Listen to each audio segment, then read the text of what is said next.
दोस्तों, जय हिंद, वंदे मातरम।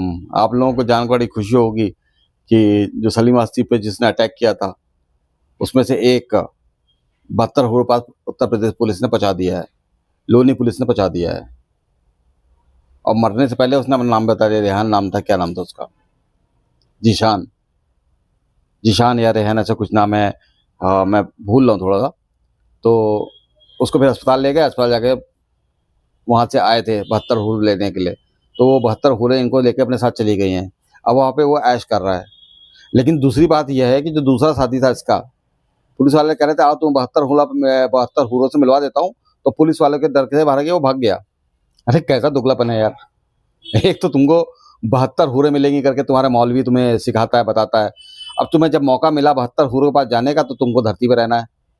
क्या करोगे धरती पर रह करके? जितने भी कठमुल्ले इस तरह के मौलवी जिहादी है ना, इनको भी साथ में मिलकर के सब बम मल के फट जाना चाहिए। धरती में कर क्या रहो? आखिर तुम्हारी जो जीवन शुरू होता है, मृत्यु का शुरू होता है, तुमको अभी मर जाना चाहिए। दूसरों के जो धरती पे जी रहे हैं उनका जीवन नरक क्यों कर रहे हो?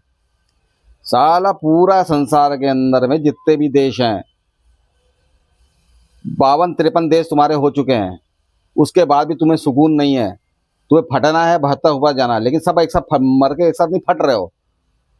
अरे यहाँ रह के करोगे क्या? जाओ ना 72 के पास में। आखिरत का समय क्यों इंतजार कर रहे हो? क़यामत समय हम लोग देख लेंगे, तुम जाओ, निकलो यहाँ से। आले को अपने एक जो हिंदुस्तान का बंटवारा हुआ था, उस समय तुमको आले का अलग देश चाहिए था।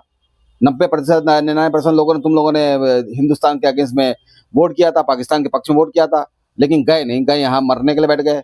इसका मतलब तुम्हारी सोच और करनी में फर्क है। उस समय तुमने मुझे एक तो देश का बंटवारा करके अलग अपना पाकिस्तान बनवा लिया, गए भी नहीं वहाँ पे, और वहाँ पे जो हिंदू थे उनको घटा करके तुमने गायब कर दिए। गए कहाँ? वो आसमान में उड़ गए या धरती निकल गई उनको। हिंदुस्तान में तुम रह गए 10 करोड़ रह गए थे, उसके बाद तुम आज बढ़ करके 20-25 करोड़ हो गए हो। लेकिन तुम्हें जना फिर उसके बाद अब तुम्हें आज फिर चाहिए। मैं तो इसीलिए गांधी नेहरू इनके खिलाफ हो जाता। जो उस समय ने जो जिन्ना ने जिस समय कहा था कि मुझे सिर्फ पाकिस्तान चाहिए, हिंदुओं के साथ में रह नहीं सकते, उस समय तुम लोगों ने जबरदस्ती उंगली कर करके यहाँ पे मुसलमानों को रोका।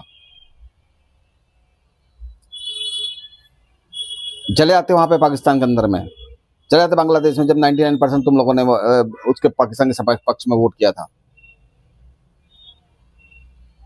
अब तुम्हें यहाँ रह करके यहाँ पे जो लोग चीज़ों को सोचते हैं, जिनकी बुद्धि खुली हुई है, उन खुली बुद्धि के अलावा उनके हाथ चाकू चलाना, उनके गले में, उनके गले रेतने हैं।